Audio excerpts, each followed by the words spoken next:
pakai ini dah.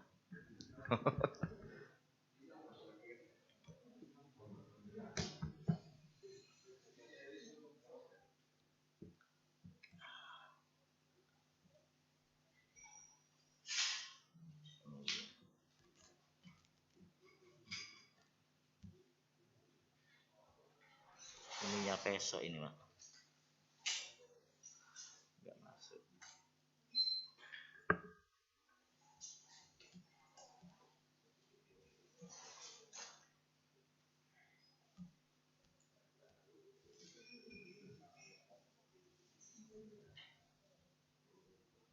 Pojoknya ini loh yang besok.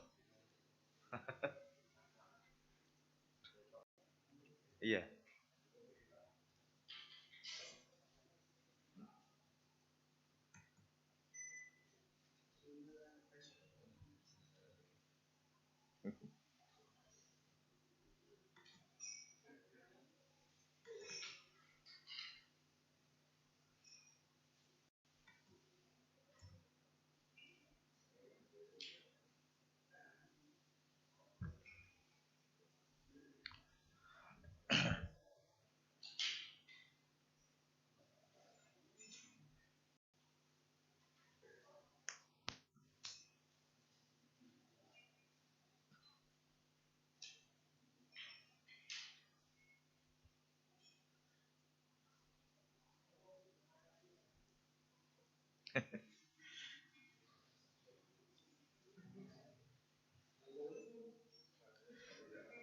Tambah rusak. Saya mulai dulu ya. Assalamualaikum warahmatullahi wabarakatuh. Alhamdulillah.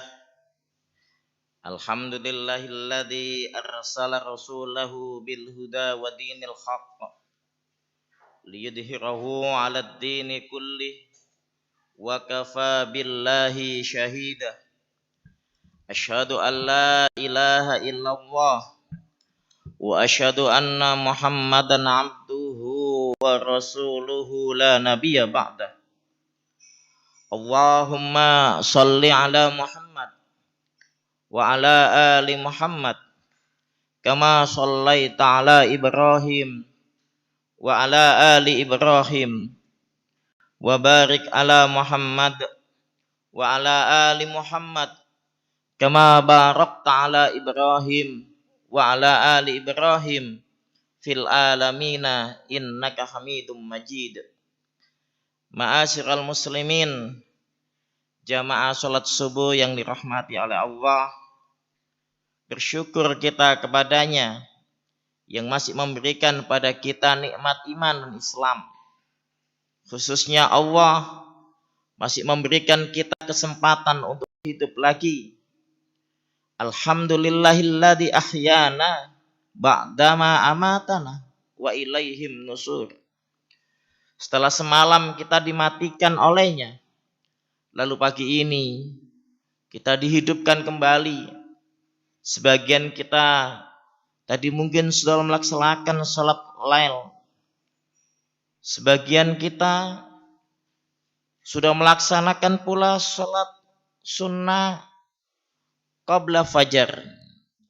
Dan kita tadi sudah melaksanakan salat subuh dengan berjamaah. Nikmat yang luar biasa besar diberikan Allah kepada kita adalah nikmat ketika kita dihidupkan dan pada saat dihidupkan menggunakan waktu itu untuk bertakarrub kepadanya.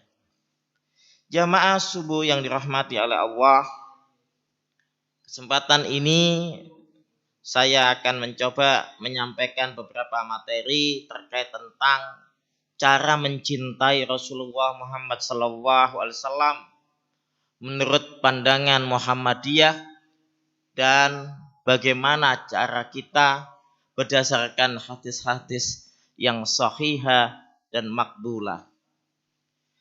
Bapak Ibu jamaah yang dirahmati oleh Allah, karena ini adalah kita memasuki bulan Rabiul Awal, tepatnya 9 Rabiul Awal.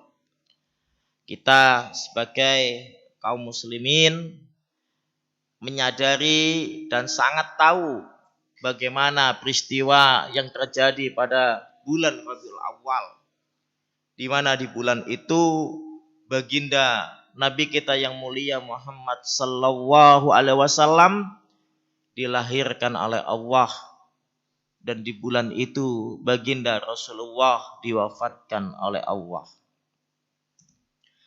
Jamaah yang dirahmati oleh Allah, Nabi Muhammad SAW bersabda, La yu'min ahadukum hatta akuna ahabba ilaihi min walidihi wa walidihi wan nasi ajma'in. Nabi bersabda, la yu'min, tidak beriman. Siapa yang tidak beriman? Ahadukum, salah seorang di antara kamu, hatta sampai dia, akuna ahabba ilaihi, aku lebih dicintai olehnya, min walidihi, dari bapaknya, dari orang tuanya, wa waladihi, dan dari anak-anaknya, wan nasi ajmain, dan manusia semuanya. Artinya kita harus bisa memposisikan cinta kita kepada Rasulullah itu di atas segala kecintaan kita kepada siapapun.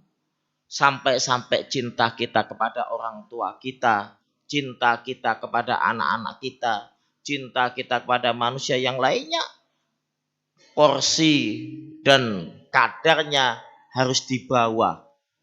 Sebab cinta kita yang tinggi adalah cinta kita kepada Rasulullah Muhammad SAW.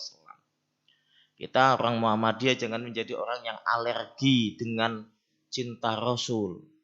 Kita ini harus menjadi golongan orang yang lebih pantas mencintai Rasulullah. Lalu bagaimana cara cintanya?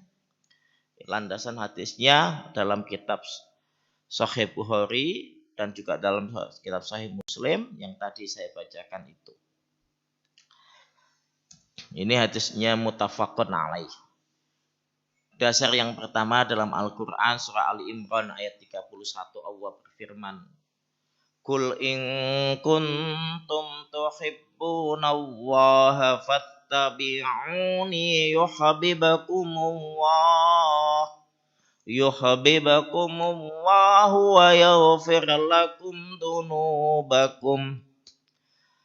Qul, katakan, ya Muhammad, in kuntum tuhibbunallah, jika kalian semua ingin mencintai Allah, maka syaratnya adalah fattabi'uni, mengikuti apa yang menjadi risalah Nabi kita Muhammad sallallahu alaihi wasallam.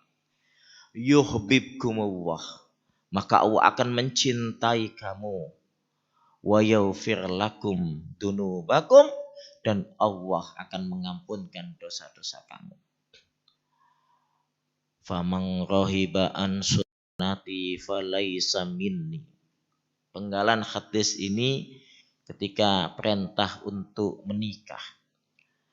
Artinya kalau orang yang tidak mau mengikuti sunnah Rasulullah, falaisa minni, maka dia bukan dari golongan umat Nabi.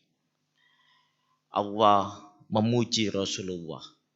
Laqad kana lakum fi Rasulillahi uswatun hasanah liman kana yarjullaha wal yawmal akhirah wa dzakarallaha katsira. Al-ayat Al-Ahzab ayat 21. Sungguh telah ada pada diri Rasulullah itu suri tauladan yang baik bagimu, bagi orang-orang yang mengharap rahmat Allah dan datangnya hari kiamat, maka perbanyaklah menyebut Allah. Allah memuji Rasulullah dengan kali sebutan uswatun hasanah. Dalam Al-Qalam ayat 4 Allah juga memuji, wa innaka la'ala khuluqin 'adzim, dan sesungguhnya engkau Muhammad benar-benar berbudi pekerti yang luhur. bagaimana akhlak beliau terhadap istri-istrinya, akhlak beliau terhadap anak-anaknya, kepada cucunya, kepada sahabat-sahabatnya, bahkan akhlak beliau terhadap musuh-musuhnya. Sampai-sampai Rasulullah itu kalau jadi imam, kemudian ada cucunya Hasan dan Husain duduk di punggungnya ketika beliau sujud. Beliau panjangkan sujudnya bukan karena turun wahyu, bukan karena bacaan sujudnya yang panjang, tidak. Tapi Rasulullah ingin supaya cucunya itu puas duduk di atas punggungnya pada saat sujud. Sampai-sampai sahabat itu ketika jadi makmum ngangkat kepalanya, Nabi sih sujud terus. Kemudian diangkat lagi kepalanya, Nabi sujud. Kemudian bertanya, ya Rasul, apakah turun ayat dalam sujudmu? Nabi berkata, tidak. Saya ingin cucuku itu puas duduk di atas punggungku. Bapak kalau misalkan tanya, apa Nabi itu enggak khusyuk sholatnya? Kok sampai mikirkan cucunya? Yang dipikirkan cucunya pada saat sholat. Enggak ada manusia yang sholatnya melebihi Rasulullah, kualitasnya enggak ada. Jadi khusyuk itu bukan berarti gak iling apa-apa. Kalau gak iling apa-apa itu namanya semaput. Nggih, Pak, gak sadar. Sadar, orang sholat khusyuk itu sadar dan tahu keadaan lingkungan. Tahu Rasulullah kalau sholat itu jamaah kadang melihat sahabatnya yang ada di belakangnya. Setengah lihat begini. Ketika sholat berjamaah, begitu tahu tentang keadaan jamaahnya. Makanya kalau ada jamaahnya yang misalkan nangis, rewel, dipercepat sholatnya.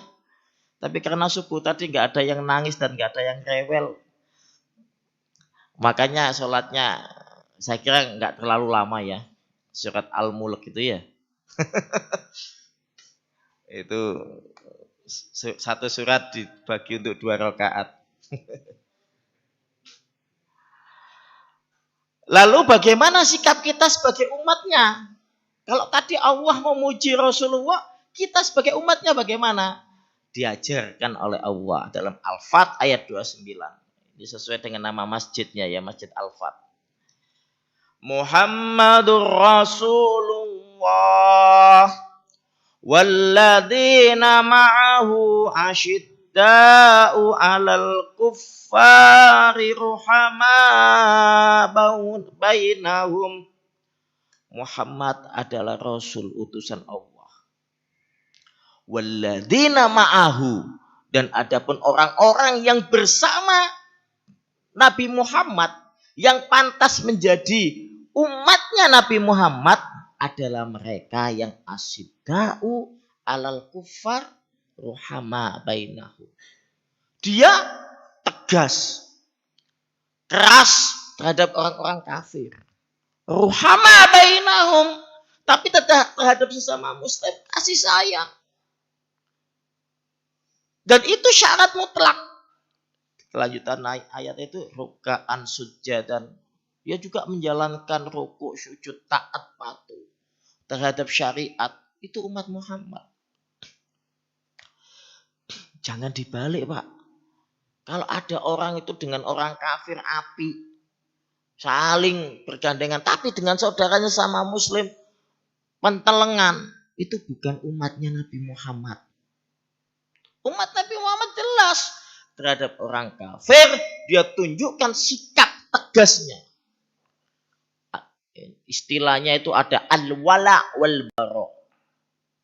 Kepada siapa diberikan loyalitas dan kepada siapa diberikan rasa sikap tegas penolakan.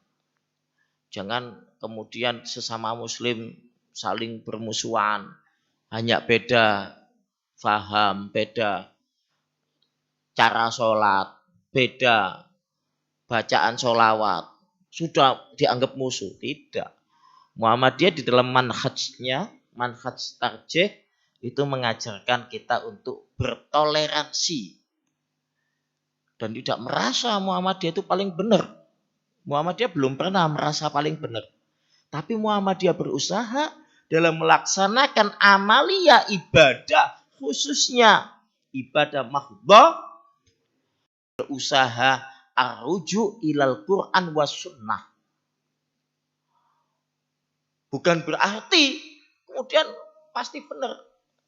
Ya nanti ada juga mungkin ketika ada seseorang yang bisa menunjukkan dalil yang lebih syahih, dalil yang lebih bisa dijadikan dasar, Muhammadiyah pasti akan mengikut arruju. Makanya di dalam majelis tarjih itu ada kadang nasah dan mansuh. Dulu pernah diputuskan dalam HPT itu gambar, foto Kiai Haji Ahmad Dahlan itu hukumnya haram. Dulu. Kemudian dalam munas tarjih atau dalam musyawarah tarjih di Sidoarjo tahun 70-an diputuskan karena ilat penyebab keharaman itu sudah tidak ada, maka dibolehkan. Apa ilat dulu diharamkan? Khawatir Kiai Haji Ahmad Dahlan nanti disembah, diagungkan, dipuja-puja, yang kemudian jadikan kita golongan orang yang nyembah foto. Maka dulu ulama itu hati-hati sampai diharamkan. Tapi ketika ilat itu sudah tidak ada, boleh.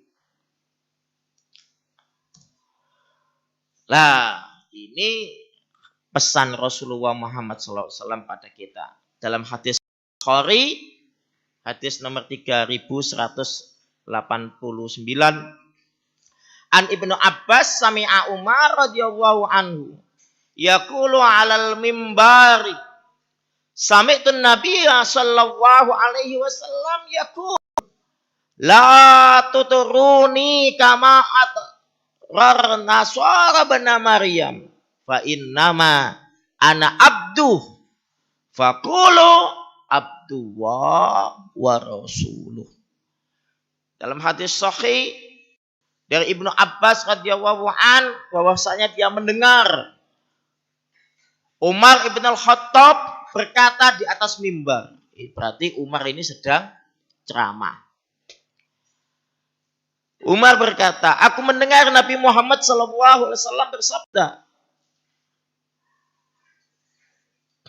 la tutruni, jangan kalian melampaui batas dalam mengagung-agungkan aku, dalam memuji-mujiku atau mengkultuskanku. Kama atrar Nasara bena Maryam, sebagaimana orang Nasara, orang Nasrani, orang Kristen sekarang memuji-muji Isa bin Maryam sampai dijadikan anak Tuhan. Rasulullah melarang. Fa innama an abduh, maka sesungguhnya aku ini adalah hamba. Fakulu, maka katakan Abdullah, aku ini adalah hamba Allah, wa rasuluh, dan rasulnya. Cukup. Jangan sampai kemudian memuji Nabi melebihi atau bahkan seperti orang-orang Kristen memuji nabinya, orang-orang Nasrani memuji Nabi. Bukan memuji nabinya, malah mendudukkan nabinya sebagai Tuhan.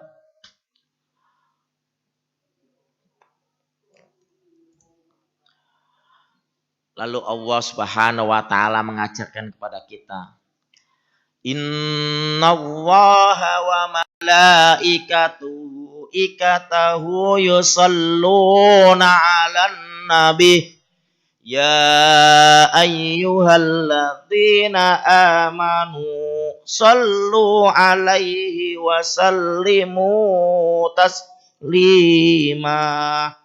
Al-Ahzab ayat 56. Sesungguhnya Allah dan para malaikatnya yusalluna 'alan nabi, bersolawat untuk Nabi, yang disebut di sini Nabi Muhammad. Ya ayyuhalladzina amanu, wahai orang-orang yang beriman, kata Allah, sallu, Maka bersolawatlah kamu alaihi kepada nabimu wasallimu taslima. Dengan ucapkanlah salam penghormatan. Ini dalilnya Pak. Al-Ahzab ayat 56. Lalu bagaimana cara lafaz? Lafaz dalam memuji Nabi itu seperti apa? Allahumma salli ala Muhammad wa ala ali Muhammad. Ada 9, 10, bahkan ada beberapa ulama yang menulis 12 jenis lafaz sholawat yang diajarkan Rasulullah dan ada hadis-hadisnya. Dari hadis yang paling sahih sampai hadis yang berkedudukan hasan dan ada hadis dhaif yang kemudian karena banyaknya riwayatnya menjadi naik kedudukannya menjadi hasan li ghairihi. Nah, ini diperintahkan Allah. Lalu bagaimana cara kita bersolawat dan pada saat kapan kita bersolawat? Nanti mudah-mudahan waktunya cukup. Pertama ini cara solawat yang pendek. Saya ambilkan semua dari hadis-hadis yang sahih. Dalam Sunan An-Nasa'i hadis nomor 1275 dan menurut Albani hadis ini sahih. Qala anna sa'altu Rasulullah sallallahu alaihi wasallam faqala sallu alaihi wajtahidu fi du'ai wa qulu Allahumma salli ala Muhammad wa ala ali Muhammad. Aku bertanya pada Rasulullah Muhammad sallallahu alaihi wasallam. Maka beliau bersabda, bersolawatlah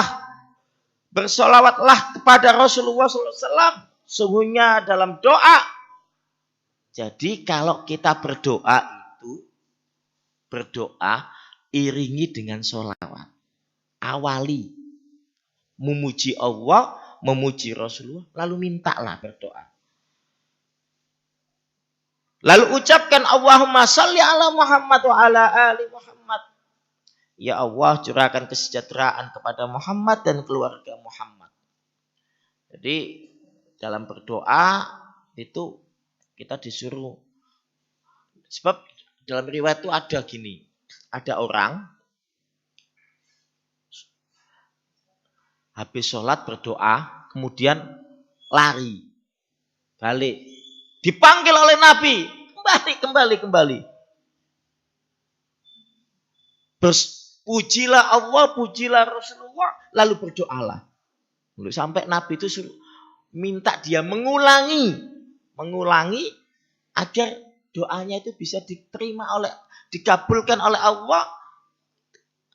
Awali dengan memuji Allah dan Rasulnya. Memuji Allah itu tasbih.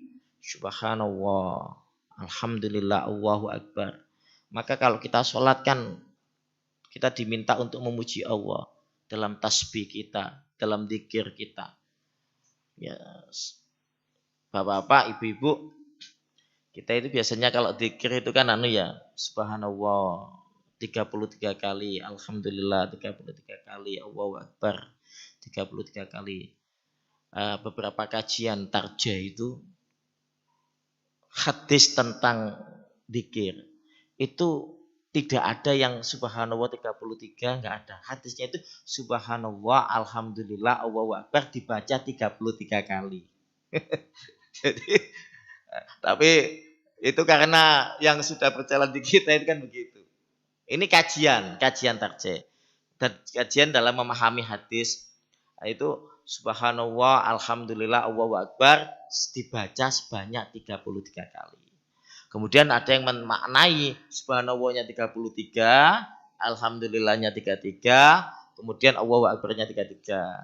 Nah, kita memahaminya itu jadi satu. Subhanallah, alhamdulillah, Allahu Akbar. Subhanallah, alhamdulillah, Allahu Akbar. Subhanallah, alhamdulillah, Allahu Akbar. Hadisnya, redaksinya, matannya begitu. Ini yang pertama ya, ini sholawat yang paling pendek. Allahumma sholli ala Muhammad wa ala ali Muhammad. Ada yang juga sallallahu ala Muhammad. Makanya kalau nulis nama Nabi Muhammad itu hampir semuanya. Bahkan diperintahkan untuk menambahkan kalimat sallallahu alaihi wasallam. Biasanya disingkat apa Pak? SAW. SAW itu artinya apa? Kalau di WA itu SAW ya. Kalau surat itu juga SAW. Allah SWT, Muhammad SAW. Padahal itu doa. Subhanahu wa ta'ala. Maha suci Allah yang maha tinggi. Sallallahu alaihi wasallam. Salawat dan keselamatan kepada Rasulullah. Sallallahu alaihi wasallam. Tapi disingkat SAW. Tapi SAW nggak ada artinya. Lafadz yang kedua. Nanti saya tunjukkan perbedaannya di mana. Lafadz. Tapi hadisnya sahih semua ini. Ini Bukhari Muslim, muttafaqun alaih. Yang tak kasih warna merah ya. Itu perbedaannya di situ. Allahumma sholli ala Muhammad wa ala ali Muhammad. Kama shallaita ala Ibrahim wa ala ali Ibrahim. Innaka hamidum majid. Allahumma barik ala Muhammad wa ala ali Muhammad kama barakta ala Ibrahim wa ala ali Ibrahim innaka hamidum majid. Itu sholawatnya. Kita hafal kan? Cuma biasanya hafalnya itu disambung ya. Innaka hamidum majidnya di akhir. Jadikan satu. Ada hadisnya juga itu Pak. Nah ini tak tunjukkan. Jadi kalau ada orang baca sholawat seperti ini itu benar. Muttafaqun alaih. Diriwayatkan oleh Bukhari dan Muslim. Dari sahabat Ka'ab bin Ujrah. Sahabatnya Ka'ab bin Ujrah radhiyallahu anhu. Jalur periwayatannya dari Ka'ab bin Ujrah. Kemudian yang ketiga, saya tak minum dulu ya. Ada serak saya.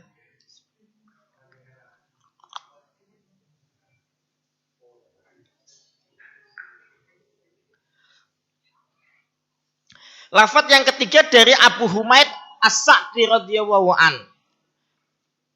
Juga diriwayatkan oleh Bukhari dan Muslim. Ini. Allahumma sholli ala Muhammad wa ala azwajihi wa dzurriyyatihi. Kama shallaita ala Ibrahim wa barik ala Muhammad wa ala azwajihi wa dzurriyyatihi kama barakta ala Ibrahim wa ali Ibrahim. Innaka hamidum majid. Ya. Tambahnya azwajihi wa dzurriyyatihi. Ya Allah berilah sholawat kepada Muhammad dan kepada istri-istri beliau dan keturunannya. Nah, ini orang Syiah itu membenci istri Nabi Aisyah dan Hafsah. Kedua ini yang sangat dilaknat dalam sholat mereka itu melaknat istri Rasulullah. Padahal hadisnya Rasulullah memerintahkan kita untuk bersolawat dengan menyebut, memuji Rasulullah dan istrinya dan keturunannya. Istrinya dan keturunannya. Nah ini lafadz yang ketiga. Ini sahih Pak. Dari Humaid As-Sa'di radhiyallahu an. Jadi kalau ada orang baca solawat atau membaca ada azwaji wa dzurriyyati aja disalahno bid'ah iku. Ini ada hadisnya ini ada hadisnya. Lah kita harus mengenal ini agar kita tidak gampang. Bagaimana dengan yang di luar ini nanti. Yang di luar ini itu nanti. Yang ini yang saya sampaikan yang sahih lafadz sholawat yang diajarkan Rasulullah. Rasul yang mengajarkan. Dari Abi Mas'ud Al-Ansyari radhiyallahu an, langsung matan redaksi hadisnya itu ya. Allahumma sholli ala Muhammad wa ala ali Muhammad kama shallaita ala Ibrahim wa barik ala Muhammad wa ala ali Muhammad kama barakta ala Ibrahim fil alamina innaka hamidum majid. Ini yang sering kita kan redaksi ini dipisah. Enggak, sampean sholat enggak akan pakai ini, jarang. Yang sampean sholat itu kan Allahumma sholli ala Muhammad wa ala ali Muhammad kama shallaita ala Ibrahim wa ala ali Ibrahim ya. Wa barik ala Muhammad wa ala ali Muhammad kama barakta ala Ibrahim wa ala ali. Iya. Ini yang kita pakai dalam sholat. Fil alamina innaka hamidum majid. Saya kalau sholat tuh pakai yang ini. fil alamina. Kan ada juga yang tanpa fil alamin tapi langsung innaka hamidum majid. Dua-duanya benar. Diriwayatkan oleh Muslim. Ya, ini yang biasa kita pakai. Biasanya orang menyebut ini sholawat Ibrahimiyah. Nah, yang kelima dari Abu Mas'ud Uqbah bin Amr al-Ansyari radhiyallahu anhum.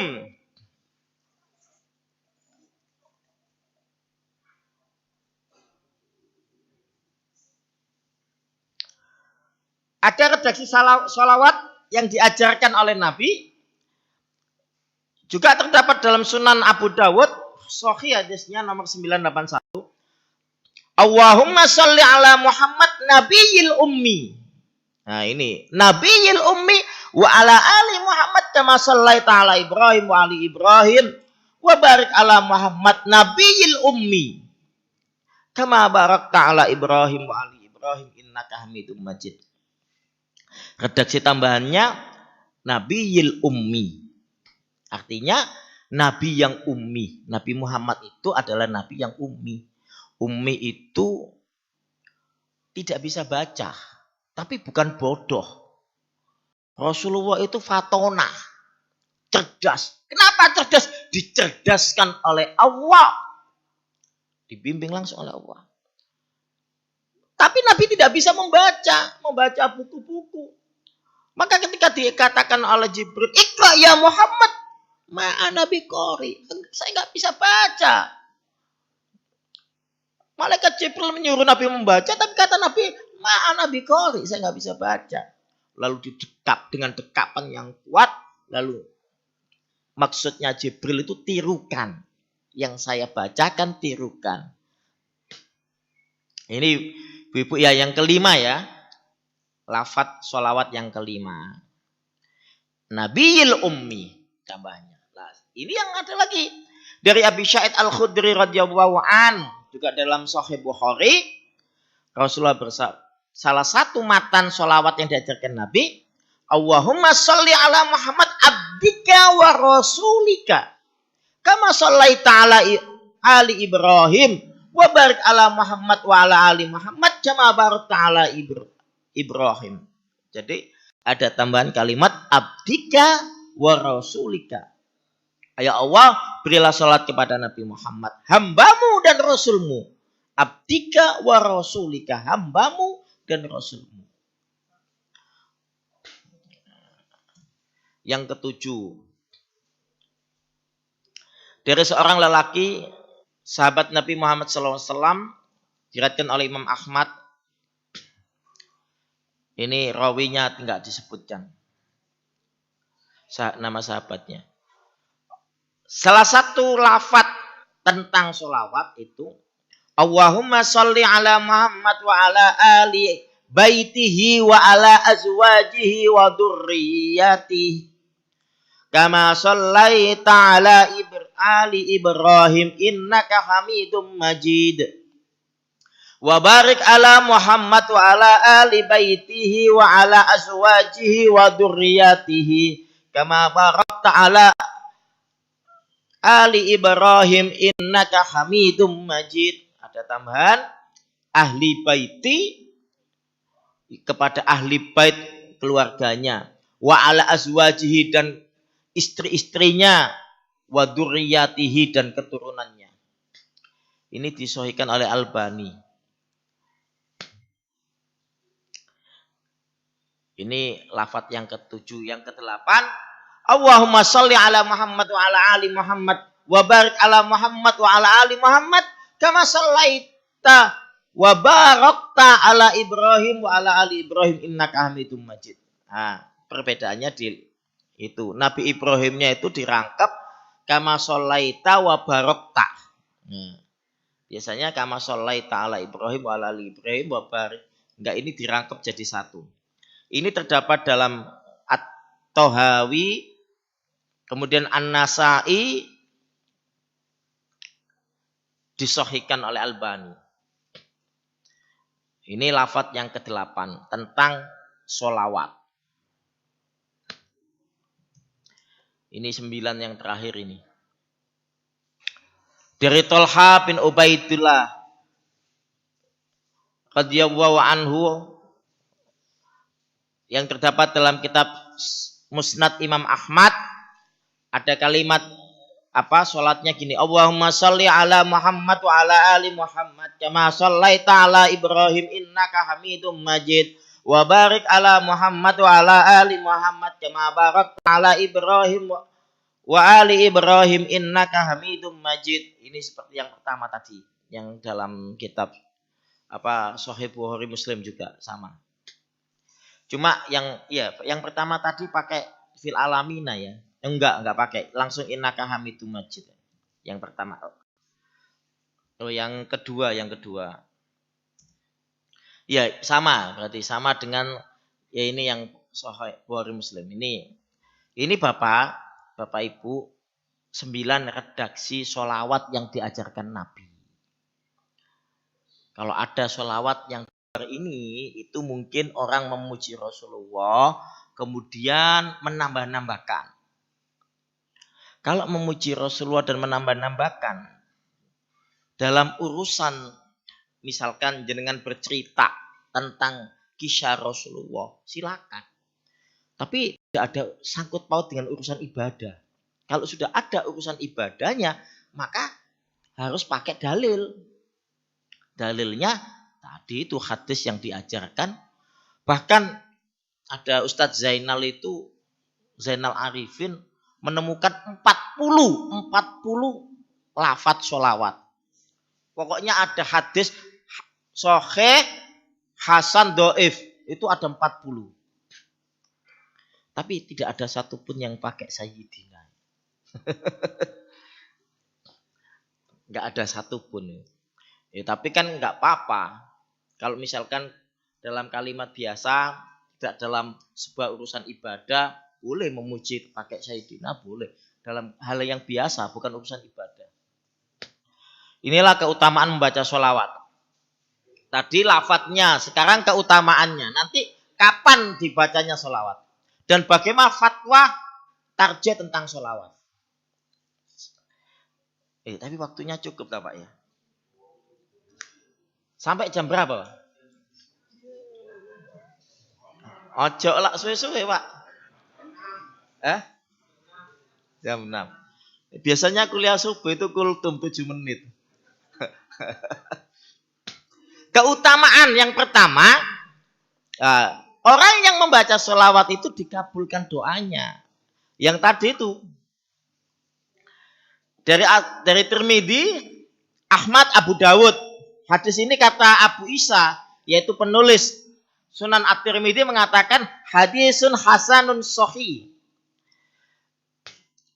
Sami'an Nabi sallallahu alaihi wasallam rajulan yad'u fi sholati falam yusalli ala Nabi sallallahu alaihi wasallam. Faqala Nabi sallallahu alaihi wasallam ajila hada summa da'ahu faqala lahu aw li ghairi idza salla ahadukum falyabda'u bitahmidillah wasana'i alaihi summa yusalli ala Nabi sallallahu alaihi wasallam summa yad'u ba'du bima sya'a. Dari Fadhalah bin Ubaid berkata, Nabi Muhammad SAW mendengar seseorang berdoa dalam sholatnya, dan tidak mengucapkan sholawat. Ini berarti ketika tasyahud. Karena sholawat di dalam sholat itu letaknya di tasyahud. Gak bisa jenengan ruku baca sholawat, sujud baca sholawat. Letaknya sholawat itu dalam sholat di tasyahud.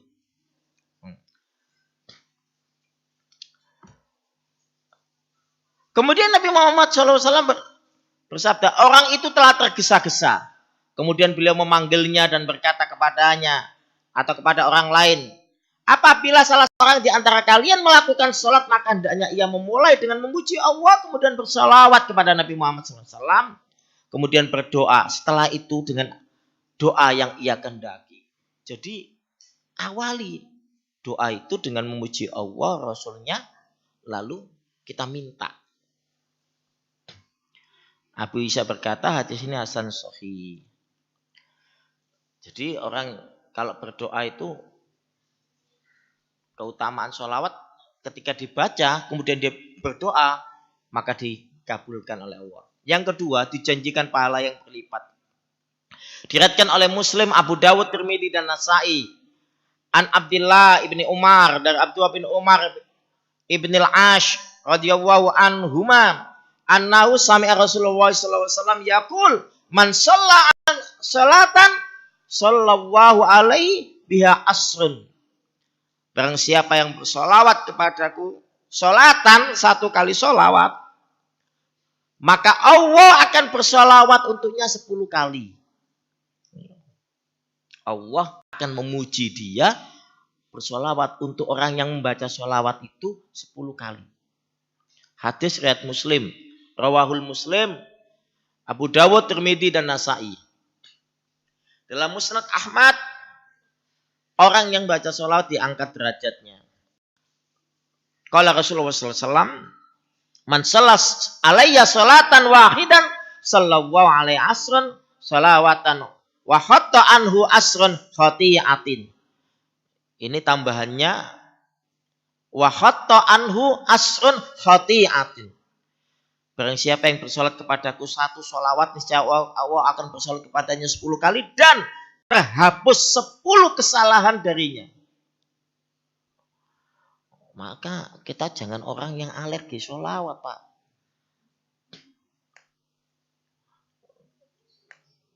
Oh, diangkat derajatnya dan dihapus kesalahannya.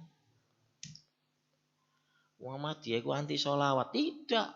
Kita bersolawat berdasarkan hadis yang sahih dan pada waktu yang tepat. Yang keempat, dikumpulkan di surga bersama Nabi.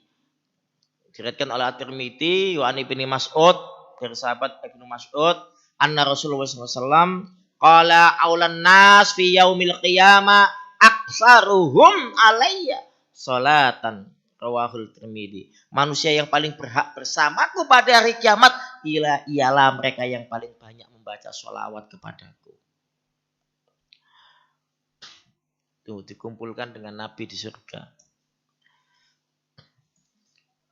Mendapatkan syafaat dari Abdullah bin Umar mendengar Rasulullah bersabda, jika kalian mendengar adzan, maka ucapkanlah seperti yang diucapkan muadzin.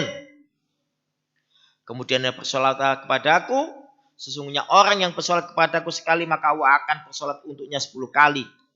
Lalu mintalah kepada Allah Azza wa Jalla, mintalah kepada Allah wasilah untukku. Karena wasilah adalah sebuah tempat di surga yang tidak akan dikaruniakan melainkan kepada salah satu hamba Allah.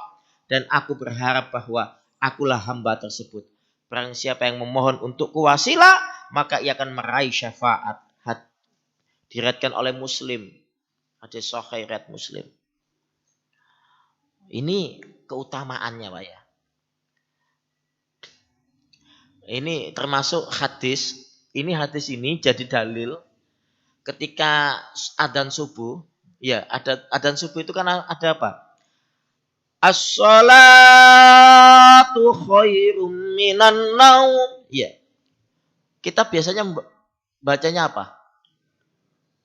Sodakta wa barokta wa ana dzalika minasyaitin. Itu enggak ada hadis. Hadis itu tidak bisa dijadikan dasar. Maka kalau adzan subuh bukan sodakta wa barokta, tapi apa? As-salatu khairum minan naum. Dalilnya apa ini? Jadi dalilnya itu ketika muadzin mengucapkan lafaz Allahu Akbar, maka kita yang mendengarkan mengucapkan Allahu Akbar. Iya kan? Ketika muadzin mengucapkan as-salatu khairum minan naum, maka kita ucapkan as-salatu khairum minan naum. Kecuali hayya 'alas shalah, hayya 'alal falah. Kecuali itu. Hayya 'alal falah, Bapak. Hah?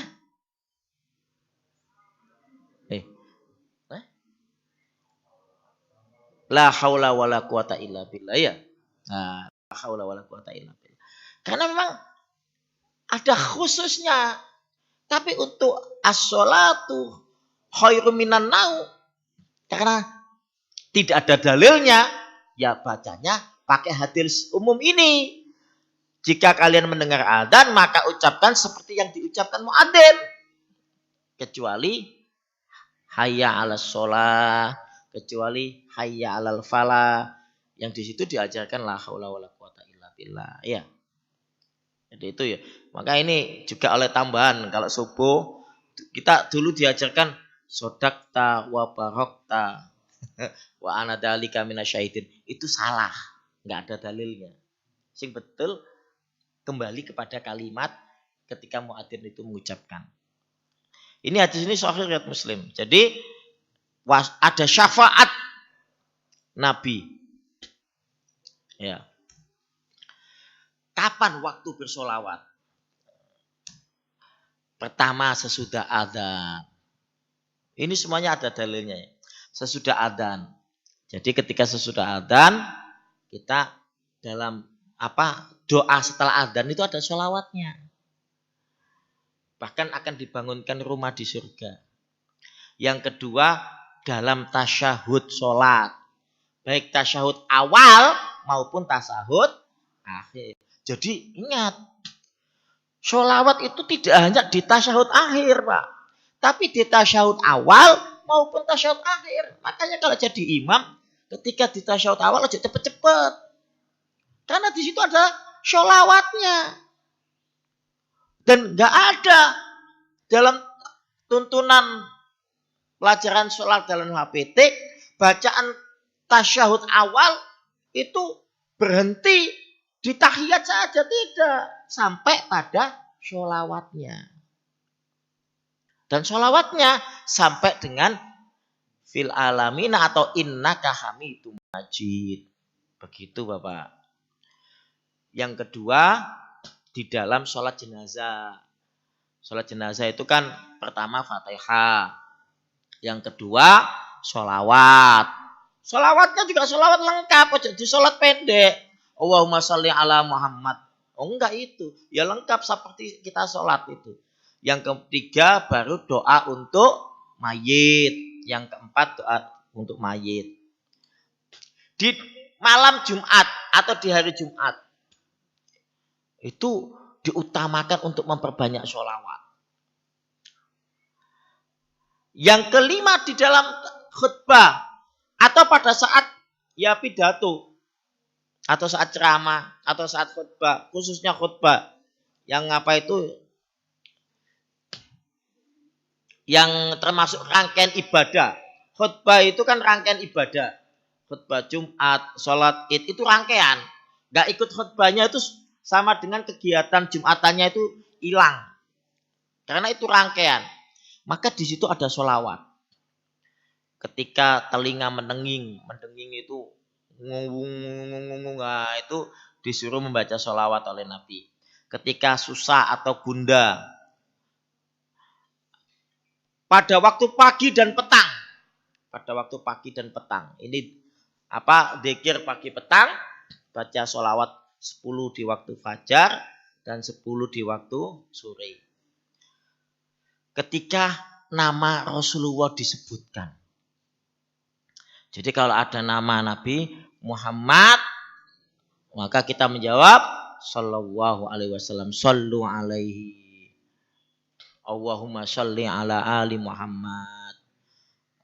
Jadi kalau ada kalimat Nabi Muhammad, itu kita tambahi dengan kalimat salat. Ada yang mengatakan walaupun kalimat Ahmad, tapi Ahmad itu yang dimaksud adalah Ahmad Rasulullah, maka sallallahu alaihi wasallam. Manhaj tarjih tentang masalah Maulid Nabi. Secara umum tidak ada dalil asal yang melarang atau memerintahkan penyelenggaraan peringatan Maulid Nabi. Perayaan peringatan Maulid Nabi tergolong perkara ijtihadiyah, sehingga tidak ada dalil kewajiban maupun larangan untuk melaksanakannya.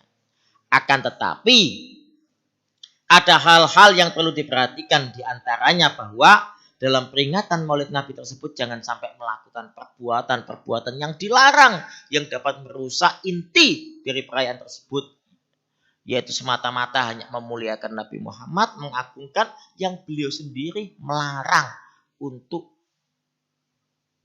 dimuliakan, sehingga nanti khawatir seperti orang Nasrani memuliakan Isa bin Maryam. Makanya tempat-tempat sholawat bagi kita itu kapan? Setiap hari. Tidak melihat bulan, tidak melihat tahun, tidak melihat setiap hari. Tadi setiap adzan. Berarti kalau adzan itu kan tiap hari, Pak. Adzan 5 kali. Dalam sholat kita, setiap sholat ya sholat. Setiap pagi dan petang. Loh. Jadi betul-betul dalam setiap hari kita memuji Rasulullah. Tidak boleh kemudian kita jadi golongan yang tidak sampai memuji Nabi. Nah, ini banyak ini. Ada fatwa nomor 28 tahun 2023, ada fatwa nomor 5. Ya saya enggak anulah. Bagaimana cara sholawat ini di dalam fatwa yang diterbitkan oleh dalam buku Kata Berjawab yang diterbitkan Suara Muhammadiyah. Kapan saat mengucapkan sholawat, waktu sholawat. Fatwa nomor 5 tahun 2005. Ada yang bertanya tentang sholawat berjanji. Sekarang malah ada lagi sholat bil kulub ya.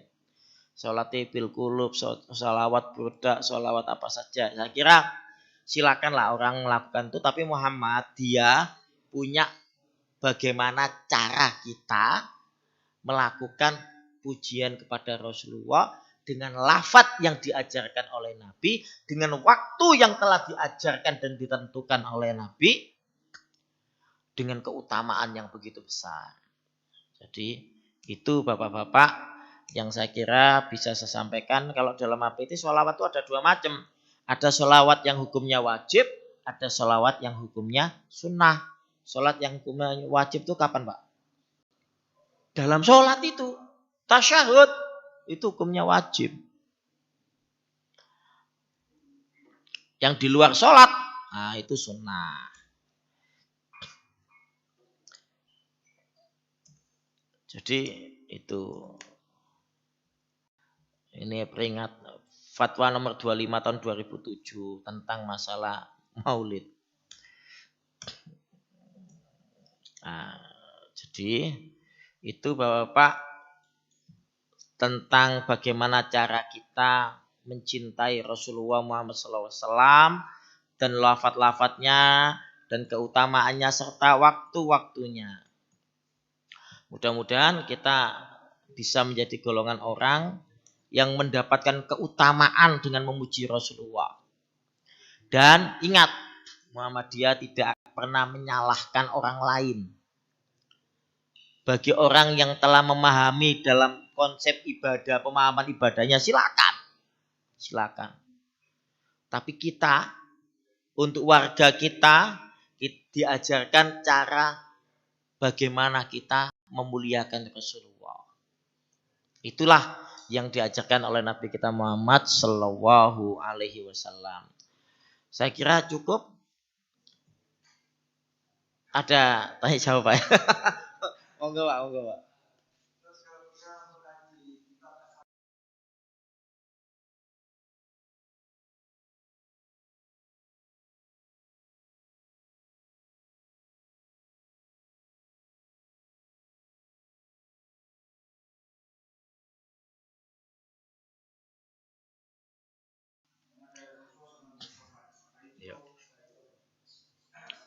Nggih. Nggih. Rasulullah pakai unta, kita pakai unta, Pak.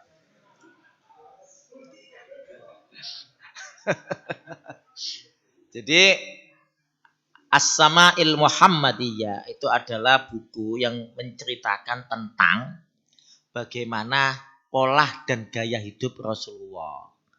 Mulai dari postur tubuh Nabi, rambutnya, kemudian tentang bagaimana pakaian kesukaan Rasulullah, tentang bagaimana Nabi begitu sampai keringatnya itu, beberapa sahabiyah loh ya, bukan sahabat. Sahabiyah itu sahabat perempuan. ketika Rasulullah tidur di rumah sahabat itu, ada sahabat itu, ini janda perang. Itu ketika Rasulullah berbaring di dipannya itu dari apa itu pring ya apa kayu yang disusun tuh Pak ya. Itu sampai keringatnya Nabi itu dikerok karena begitu sangat wanginya. Bahkan ada sahabat itu ketika dalam haji wada itu Nabi mengatakan, siapa yang pernah dulu aku dolimi, minta balasan sekarang. Kalau ada sahabat yang ngadu, Nabi saya dulu itu pernah kena cambukmu pada saat perang. Lalu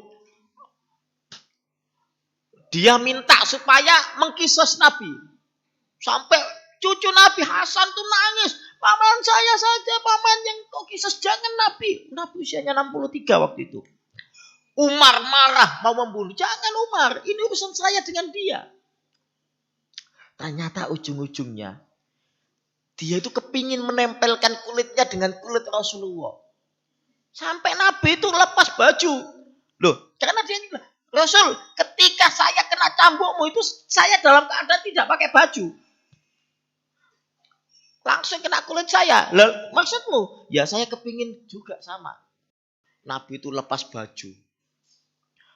Sampai setelah Rasulullah lepas baju, dia hanya kepingin ngerangkul Nabi, menempelkan kulitnya kepada kulit Rasulullah karena dia kepingin kulitnya ini menjadi saksi supaya tidak dijilat api neraka.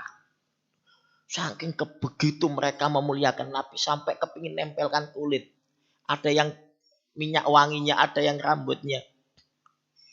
Bapak-bapak Muhammadiyah memandang terkait tentang masalah Sama'il Muhammadiyah.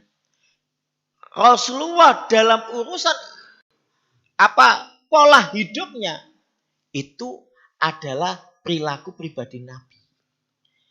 Bagi kita menyesuaikan dengan keadaan. Dan ketika urusan ibadah, maka tidak ada kata lain kecuali sallu kama ra'aitumuni usolli. Ketika urusan ibadah, di luar tentang urusan ibadah, tidak ada kewajiban. Berarti artinya kalau tidak ada kewajiban, kalau kita mau meniru Nabi, monggo silakan. Itu bagian daripada kecintaan kita. Tapi sifatnya bukan sebuah kewajiban. Yang menjadi kewajiban ketika masuk urusan ibadah. Nah, sampean mau pakai baju selalu baju putih atau baju hijau, ya boleh. Mau pakai cincin, ya silakan. Karena cincin Nabi itu fungsinya bukan aksesoris. Fungsinya itu stempel. Allah, Rasul, Muhammad. Muhammad Rasulullah. Itu fungsinya stempel. Dan bukan emas. Bukan emas. Nah, mau pakai trompa seperti trompanya Nabi, monggo. Tetapi kita beribadah, Muhammadiyah memandang dalam urusan muamalah. Nabi mengatakan, antum a'lamu bi umurid dunyakum. Kamu lebih paham tentang urusan dunia. Nah, jadi begitu. Makanya kalau misalkan ada orang yang pakai baju gamis itu ya monggo, jangan kita caci maki. Ada orang yang melihara jenggot ya silakan. Tapi jangan kemudian orang yang nggak punya jenggot juga disalah-salahkan. Jangan orang yang nggak pakai gamis, nggak diwara, nggak ikut sunnah Nabi. Sunnah Nabi itu bukan dari faktor pakaian, tapi sunnah Nabi dari faktor perilaku. Bagaimana kita berbuat baik dengan tetangga. Bahkan tetangga itu kata Nabi hampir disamakan seperti ahli waris kita. Sampai-sampai tetangga itu punya hak waris seperti anak kita. Begitu saking penghormatan kita tetap kepada tetangga. Walaupun memang nggak bisa, bukan ahli waris. Artinya penghormatan. Itu yang diajarkan Rasulullah. Kalau ada orang yang kemudian pakaiannya pakaian muslim, pakai jubah serbanan ngalor ngidul. Kemudian dengan orang tidak murah senyum, tidak berucap salam, tidak suka menolong, itu bukan umat Rasulullah. Umat Nabi itu praktek luar dalam sama. Gak hanya penampilan kisengnya api, jeroane. Kisengnya Samsung, jeroane. Dulu itu ada gitu ya. Jadi begitu Bapak Ibu ya. Jadi Asy-Syama'il Muhammadiyah itu buku memang bercerita. Agar kita ketika ngajarkan kepada anak kita, itu iki loh Nabi Muhammad itu seperti ini. Ketika makan, ketika bersama istrinya, sampai ada lagu Aisyah. Memang betul Nabi itu kejar-kejaran, bermain kuda dengan Aisyah, balapan. Tapi dalam rangka apa? Tarbiyah untuk mendidik Aisyah. Oh Aisyah itu usianya masih berapa? Jauh dengan Rasulullah. Tapi dalam rangka tarbiyah. Dan itu diceritakan semua dalam Asy-Syama'il.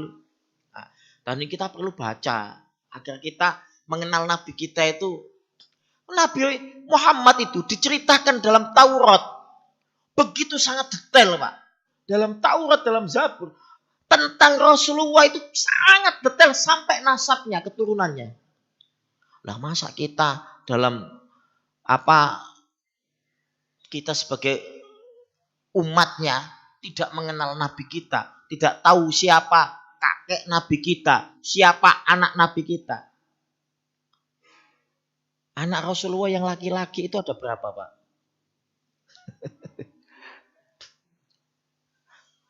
Ibrahim, Hasyim itu dari Khadijah. Dari Khadijah Nabi punya berapa anak? 7. Kita kalau ditanya, terus dari istri selain Khadijah, Rasulullah punya anak dari siapa? Maria Al-Qibtiyah, disitulah ada Ibrahim. Sehingga peristiwa matinya Ibrahim itu pada saat terjadi gerhana, itu tahun ke-8 Hijriah. Tahun ke-8 Hijriah, tapi nggak ada anak Rasul yang kemudian melahirkan keturunan kecuali dari Fatimah.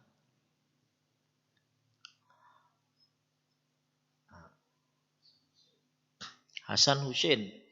Dari Fatimah, Ali menikah dengan Fatimah. Apa hanya punya anak Hasan Husain? Ada anak perempuan. 2. Kemudian ketika Fatimah meninggal dunia, Ali menikah lagi 4. Lalu anaknya Ali menjadi 27. Tapi istrinya 4. Anaknya 27. Tapi tidak menjadi nasab Rasulullah. Yang nasab Rasulullah hanya dari jalur Hasan dan Husain. Nah itu. Nah kita kan kalau disuruh mencintai Nabi, mencintai keluarganya, ya kudu kenal lah sama keluarga Rasulullah. Nah itu ya.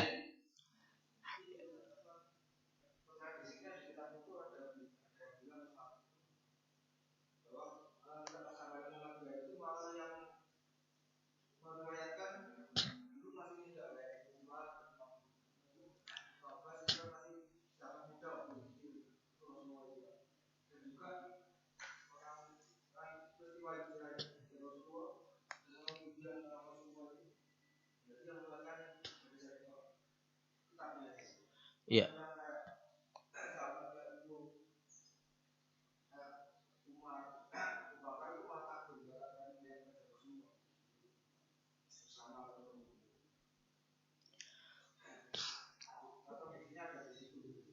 Iya. Jadi Ibnu Abbas itu kan anak dari paman Nabi Al-Abbas. Itu mulai kecil bayi dititipkan Rasulullah. Sejak usia 4 tahun. Sama dengan Ibnu Umar. Mereka itu ngintil Nabi sampai urusan cawinya Rasulullah yang memberikan bejana untuk Nabi cawi, ya mereka. Makanya ketika tentang masalah sholat lail itu kan sholat malam Nabi di rumah, kan tidak di masjid. Nah, yang tahu tentang itu ya para sahabat-sahabat kecil tadi itu. Allah berikan dia ketajaman hafalan. Makanya riwayat tentang jenengan tidak akan menemukan hadis tentang masalah mandi janabat Nabi kecuali lewat riwayat Aisyah. Karena Nabi dengan Aisyah itu menjadi separuh agama. Karena banyak tentang urusan rumah tangga Nabi, urusan pribadi Rasulullah diriwayatkan oleh Aisyah. Nabi mandi satu bak dengan Aisyah. Sampai gantian gayung. Kita sudah pernah mandi bersama istri kita. Jadi itu As-Sama'il itu mencuri banyak begitu, Pak. Dan memang yang orang-orang yang bisa menceritakan tentang hal-hal yang bersifat privat itu yang satu, gumbul Nabi setiap hari di rumah Nabi. Gumbul Nabi setiap hari di rumah Nabi. Termasuk diantaranya Ibnu Umar, Ibnu Abbas. Karena mereka sejak kecil dititipkan. Dan tujuan menitipkan itu dari situ banyak hadis. Gak mungkin kita muncul hadis rawahul Bukhari, Umar tentang masalah pribadi Nabi. Jarang. Tetapi kalau tentang wajah Rasulullah, ya tahulah Abu Bakar itu sahabat paling dekat dengan Nabi. Tetapi dekat tentang masalah dakwah. Tapi tentang masalah pribadi, tidak. Tentang urusan pribadi, gak begitu dekat. Ya. Isu Pak. Sudah pagi ya. Cukup ya. Bapak Ibu sekalian, mohon maaf yang banyak jika ada yang kurang berkenan dari penyampaian saya. Tapi yang sedikit ini mudah-mudahan kita terfahamkan tentang bagaimana sebenarnya posisi kita dalam mencintai Nabi kita. Hari ini atau ini sekarang bulan Rabiul Awal, ada yang menyebutnya bulan Maulid, tetapi kita mencintai Nabi tidak harus pada saat Maulid Nabi saja atau kelahiran Nabi saja. Kita jangan alergi juga dengan hal itu. Kalau ada orang yang berbuat seperti itu, ya silakan. Asal itu bukan kita. Karena kita beribadah, melaksanakan hal-hal yang ada urusannya dengan urusan ibadah, harus arruju ilal Quran was sunnah. Sunnah as-sahihah atau sunnah al-makbulah. Kurang lebihnya mohon maaf. Ihdinas siratal mustaqim. Fastabiqul khairat. Wassalamualaikum warahmatullahi wabarakatuh.